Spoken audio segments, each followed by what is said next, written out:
Awesome. Well, this is the topic that I'm going to be presenting on, is understanding the role of vestibular rehab and balanced rehab in the management of somebody that's got a mild traumatic brain injury. So let's get started. Let's see what's on the menu today.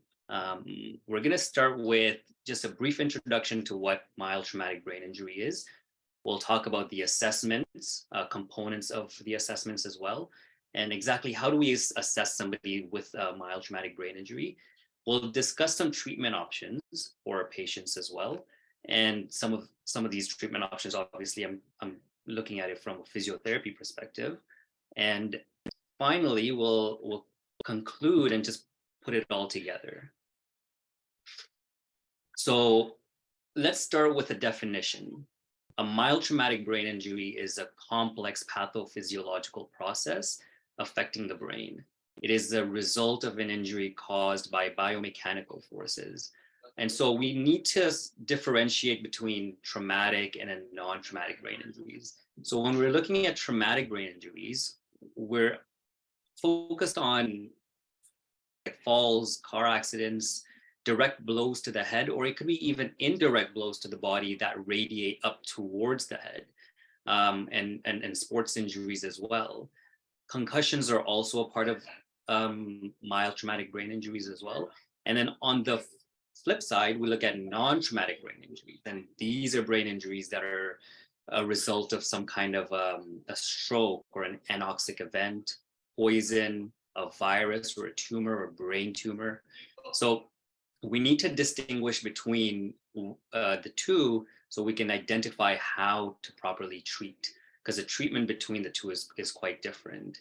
And so for the purpose of this assessment, I'm going to be talking about the traumatic part of brain injury and how physiotherapy can assist in that. So there's quite a big number. Over 160,000 Canadians experience brain injuries annually. That's one person getting injured every 3 minutes in Canada, which is quite significant. We're looking at about 2% of the population of Canadians living with a mild traumatic brain injury or traumatic brain injury, and it results in about 18,000 hospitalizations annually. So it's a significant problem. And that's only on the traumatic brain injury side. If we start to include patients who have non-traumatic brain injuries, the number rises to 4%, which is double that of traumatic brain injuries. And it's about 1.5 million people living with brain injuries in Canada. So it's a big problem. And so physiotherapy takes quite a significant role in treating that. There's a lot of symptoms associated with TBIs and MTBIs, and these are just some.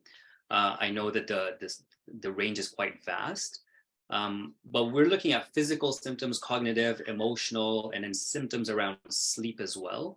So if we look at physical symptoms, these are things like headaches, nausea, issues around balance, issues around dizziness, having blurred vision, feeling tired, sensitivity to light and sound are also big problems.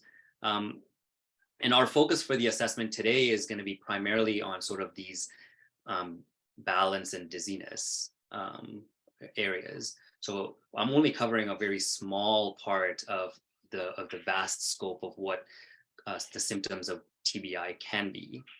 When we look at cognitive, we're looking at difficulty with thinking, feeling really slowed down, having trouble remembering new information, having trouble concentrating. And these can be quite impactful in someone's workplace or home life and can have a huge impact on their daily activities.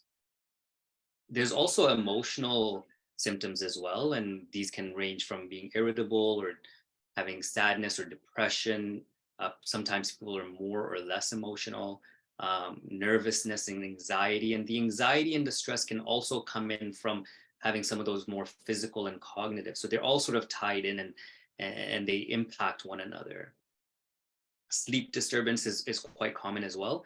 Some people sleep more, some people sleep less. Some people take naps throughout the day, which they never used to. Some people have trouble falling asleep and staying asleep. So again, the symptoms are not exclusive, and they sort of tie into one another. And so obviously you can see that the sleep can be related to the emotional and the physical and the cognitive as well. So the next slide takes these symptoms, and we spread them out, and we have a look at how do people get impacted, or what's the level of impact for individuals. And so from the spread, this image was taken from Ontario Brain Injury Association. We can see that some symptoms impact patients more than others. For example, if we look at seizures, we don't have a whole lot of patients reporting seizures, but we have a lot of patients, almost everyone, reporting fatigue and low energy. So the diagram basically is indicating that no two people with a TBI or MTBI is the same. Everyone's going to have some sort of a recipe or a mix match of these symptoms across the board. And as a result, it's very important to individualize our exercise and our treatment for patients, because no two people are the same. When we look at who gets involved, there's a range of professionals, from neurologists, physios, OTs, chiropractors, social workers, neuropsych. And so it does take a whole team of individuals working collaboratively in order to manage symptoms of mild traumatic brain injuries.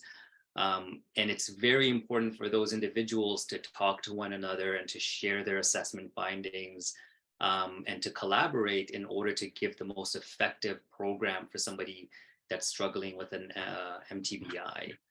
But we'll discuss some of this in later slides as well. Okay, so let's move on. Hopefully I'm going at a pace that's comfortable for everyone, but I can slow down a bit. So when someone comes into our clinic the first time, we always begin by conducting an assessment. And this is the first thing that needs to happen. And when we conduct an assessment, it's really important for us to get a good history, as in what's bringing them into the clinic, what are their symptoms, what happened, what's the mechanism of injury, is there any pre-existing medical conditions? And so getting a good history really helps us tailor that exercise program. We also want to do a good neurological assessment. So we want to put an emphasis on assessing vision, for example. We want to assess sensation. We want to assess motor, functional activities. So it's really important to do a good, thorough assessment in order to best treat an individual with a traumatic brain injury. And for the purpose of this presentation, I also want to emphasize vestibular function as well. So we want to make sure that we're assessing the vestibular function. And I'm going to go into that a little bit later on in the assessment and the presentation as well.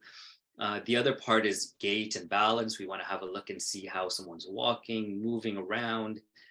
Strength, range of motion, and cardiovascular fitness are also key areas that we want to assess. And the reason why we want to assess something like range of motion is, for example, if we're assessing neck range of motion and we see some limitations, it might influence what exercises we might pick for an individual. So we want to sort of clear the body and make sure that we've assessed everything, and this can really help us tailor a good exercise program for someone. So what tools are available for us? As physiotherapists, we're keeping track of a lot of these symptoms. And so this is a short list. It's definitely not exhaustive, but there's a wide range of assessment tools that we can use to assess somebody's symptoms from a TBI.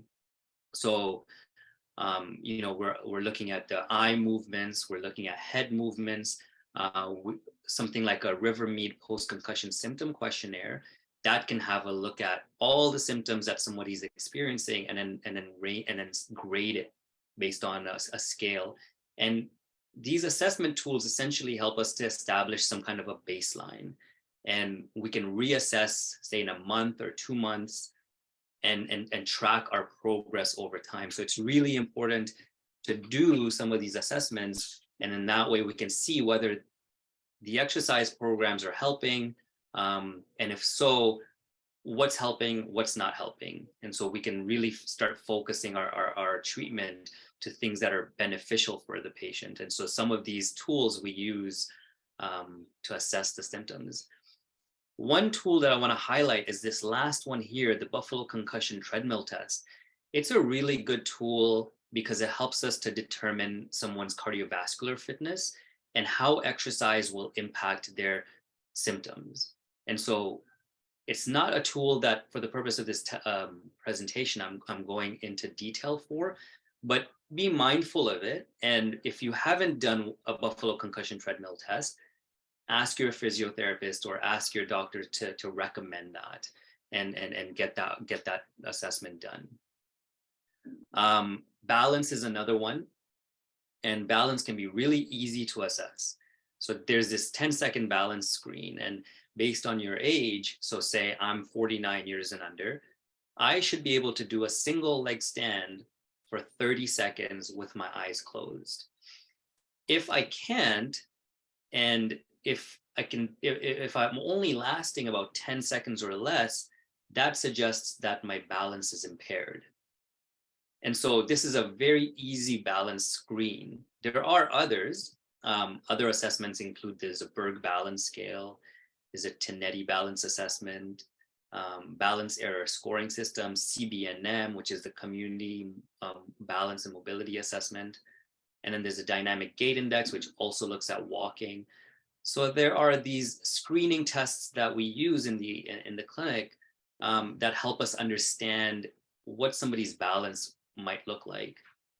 If you do something like a Berg balance assessment, for example, at the end of it, you get a score, and the score gives you a prediction of whether you're at high or low risk of falling.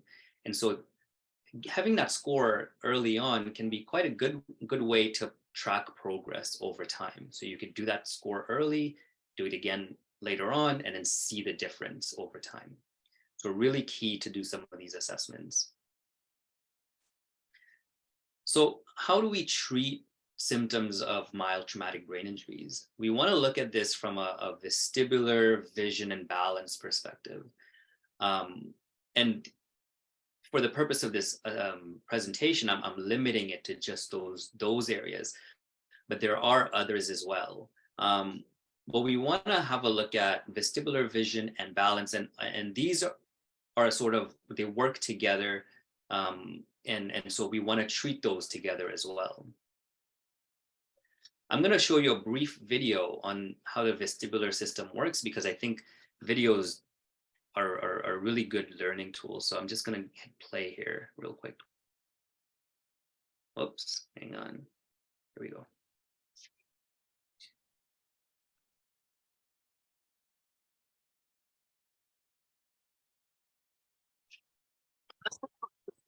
Responsible for the body's equilibrium.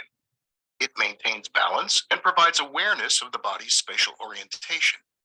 Vestibular sensory organs detect changes in the head's positions and movements and transmit this information to various regions of the brain.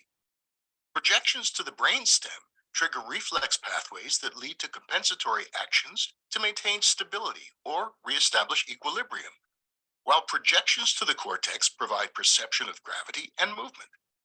Examples of vestibular reflex pathways include the vestibulo-ocular reflex that controls eye muscles to keep visual objects in focus while the head is moving. It does so by moving the eyes in the opposite direction as the head. And the vestibulo-spinal reflex that senses a potential loss of balance and activates body muscles to keep the body from falling. Okay, so the vestibulo-spinal reflex and then the vestibular-ocular reflex are some principles that we use in treating the vestibular system. It goes into quite a bit of detail about the pathophysiology and the physiology of each one, which isn't necessary for this presentation, but needless to say, the exercises that we choose to do are impacting or influencing those reflexes. So what are some symptoms of vestibular dysfunction? Up to 50% of people with some kind of a MTBI or TBI experience vestibular impairments. Now, vestibular impairments or deficits can either be central or it can be peripheral. And central meaning that it affects the nervous system, and in peripheral meaning it affects the inner ear or the vestibular system that sits inside the inner ear canals.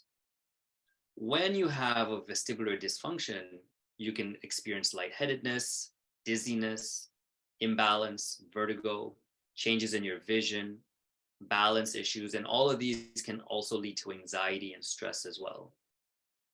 Okay, so just remember that the vestibular system has a central component and then a peripheral component, and it talks about it in the next slide. So when we're treating the vestibular system, we can either treat the central or we can treat the peripheral, but we have to know which one we're treating. There is a bit of overlap though. So there's quite a bit of overlap in terms of the treatment. So peripheral, there's canalith repositioning, which might be the only one that's peripheral specific. It might sound a bit complicated, but as a therapist, I want to determine whether I'm treating the central or the peripheral part of the vestibular system. And just depending on that, I'll pick either these exercises or those exercises. And really, that's all that you need to know about treating the vestibular system. Chances are that there is some involvement of both. And as a therapist, it's our jobs to determine which one to treat when. But just as an awareness, it's important to know that there are components of the vestibular system as well. Okay, but things like exercise therapy can be quite good for both. Vestibular rehab exercises can be quite good for both. Changes in your lifestyle can be quite good for both. So yeah, vestibular rehab exercises. Now we're getting into sort of what are these vestibular rehab exercises that I'm talking about. We're gonna split those into three, okay? And so we're gonna start with adaptation exercises. These exercises promote the brain's ability to compensate for a vestibular dysfunction. So if you think about adaptation, just think compensation. Okay, we're trying to compensate for a vestibular dysfunction. And the idea is that the vestibular system can learn again to process that information, even when that information is incorrect or incomplete. So adaptation, you're basically compensating or doing exercises that lead to compensations. That's number one. Number two is habituation. And habituation exercises are exercises that desensitize the vestibular system, okay? So what we do is we expose patients to movements that make them dizzy, and we continue doing those until they don't make them dizzy anymore. So it's similar to hearing a sound in a room, and you sit in that room long enough and you just stop hearing that sound. And so that's what habituation is you're habituating to certain positions that cause dizziness. And then finally, number three is substitution exercises. And substitution exercises are exercises that increase the reliance on other sensory inputs. So for example, if my vestibular system is causing me to be off balance, I can strengthen my muscles or I can improve my proprioception in order to reduce the imbalance. So I'm using another part of my body to compensate. Okay, so we're going to look at each one of these individually, and then I'll have an example for each one in terms of what exercise to do. So adaptation exercises this gaze stabilization. So essentially the aim is to enhance the coordination between the eye movements and the head movements. And that's all it is. All we're doing is coordinating between eye movements and head movements. And the point of this is to help reduce symptoms of dizziness, improve focus, and improve visual focus during head movements. So typically they would involve looking at something that's stationary and then turning your head right to left or up and down or side to side while maintaining a steady gaze. And so when I showed you guys the video, remember how we talked about the vestibular ocular reflex and the spinal reflex? These adaptation exercises works to optimize the vestibular ocular reflex. So the reflex that controls neck movements with the eyes. Here's an example of an adaptation exercise.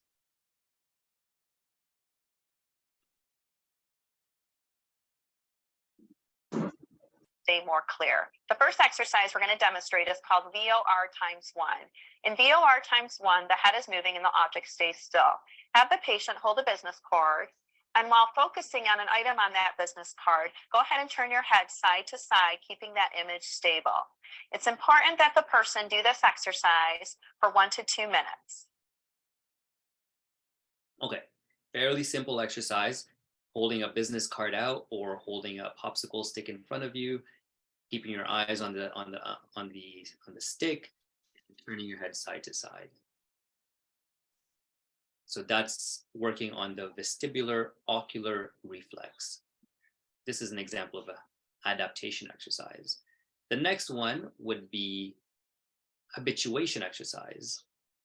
And habituation exercises will help to desensitize the vestibular system by exposing to movements that provoke dizziness. So like I said, if there's a sound in the room, eventually you stop hearing it. And so you've habituated to that sound. Similarly, habituation exercises will aim to provoke dizziness. And then eventually the goal is to habituate to that. So one type of exercise might be a motion sensitivity exercise. So this type of exercise is where you move your head or your body in different positions that provoke dizziness, and then repeating those exercises until dizziness subsides. Another type is positional tolerance exercise. So these are movements such as lying down to sitting up, sitting to standing, standing to sitting. So we repeat these movements until somebody feels habituated to them. Cawthorne and Cooksey exercises are, it's essentially a protocol going from stage 1, stage 2, stage 3, stage 4, all the way to stage 5. And it just gives you a list of exercises to do in each one. And all of those exercises have the goal of habituation.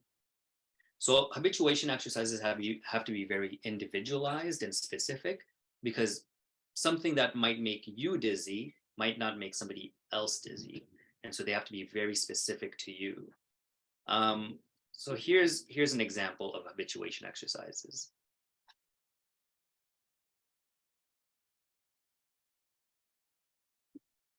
Who are sensitive to movement.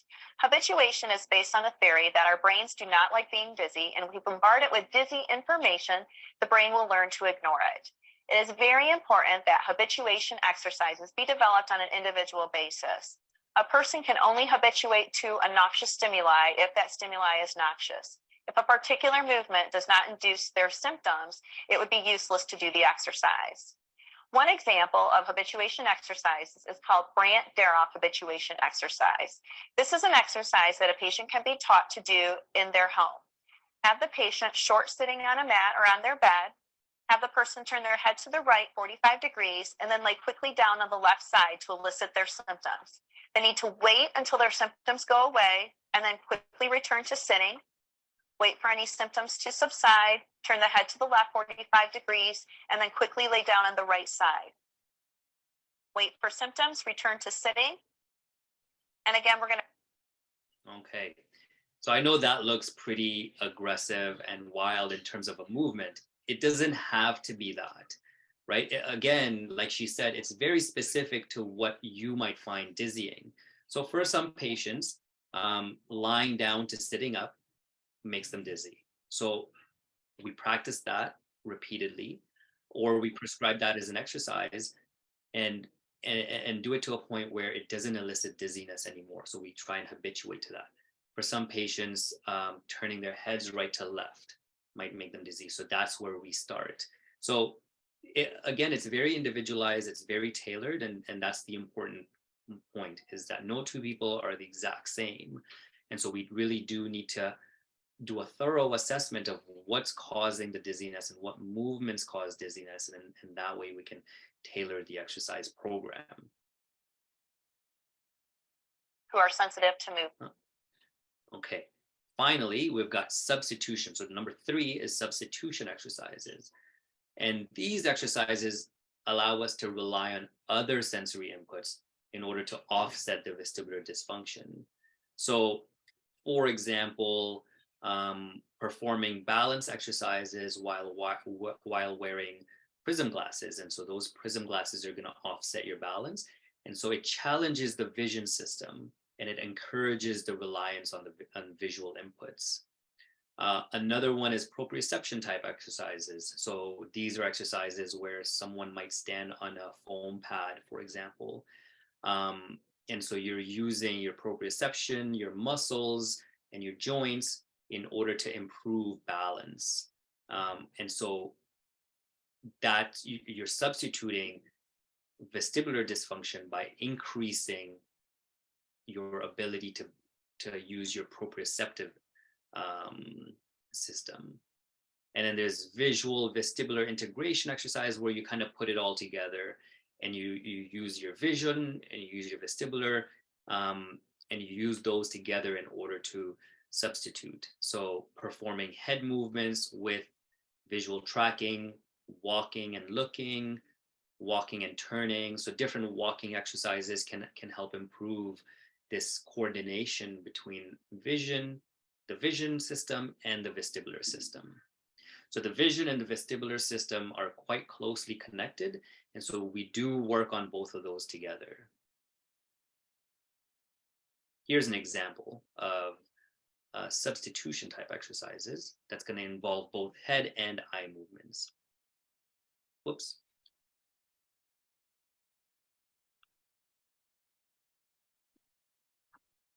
Another example of a substitution exercise is active eye-head movement between targets. This time the person holds up 2 objects that are held approximately 12 inches apart. With the eyes looking straight ahead, have the person shift their eyes to the left. While maintaining focus on the object, have them rotate their head to the left. Then shift their eyes to the right, and then rotate the head to the right. Eyes to the left, head to the left, eyes to the right, head to the right. This exercise can also be completed in an upward and downward direction, as well as using different objects of varying distances away. Okay. Now we talked about vestibular dysfunction, brief talk about visual dysfunction, and post TBI visual dysfunction is quite common for patients. So a lot of visual issues, and it can result to differences in visual acuity, how well someone can see, sensitivity to light, blurred vision or doubling, tiredness in the eyes, issues with perception of depth, issues with peripheral vision, issues around reading and comprehension. So some of these exercises that we do for vestibular rehab may not necessarily address some of these visual symptoms. For example, we can do vestibular exercises with the eyes, but if someone has light sensitivity, it's not going to get better with vestibular type exercises. If someone's got strain or fatigue in their eyes, it's not necessarily going to get better with vestibular type exercises. So it's very important for individuals to get an assessment with a neuro-optometrist or an ophthalmologist who can further that treatment. So possible treatment options for visual dysfunctions can be some type of vision therapy, like we have discussed earlier, reading glasses, prism glasses, tinted glasses can also help. And then assessments with ophthalmologists and treatments with ophthalmologists can also help. So if somebody has sensitivity to light, for example, seeing a neuro-optometrist and getting tinted glasses would help with that symptom. Okay. balance issues can also be resolved with prisms. So if someone has some kind of a shift in midline, or they're having issues around balance, wearing glasses that have prisms in them can also help with the balance as well. So we're closing in on the end of our presentation, but we want to take a holistic approach when treating patients with traumatic brain injuries. So we want to have physical therapy involved, and this is going to help with exercise selection, also exercise therapy, vision and vestibular rehab. We also want to involve mental health, so involvement of psychologists, social workers, psychiatrists. Nutrition is a key component of managing traumatic brain injuries, and it's not my area of expertise by any means, but involving a nutritionist or a dietitian in the plan can be a really good idea. Mindfulness and stress reduction, there's been plenty of evidence suggesting that meditation can be a really great way to help reduce stress and improve symptoms of improve symptoms of traumatic brain injuries.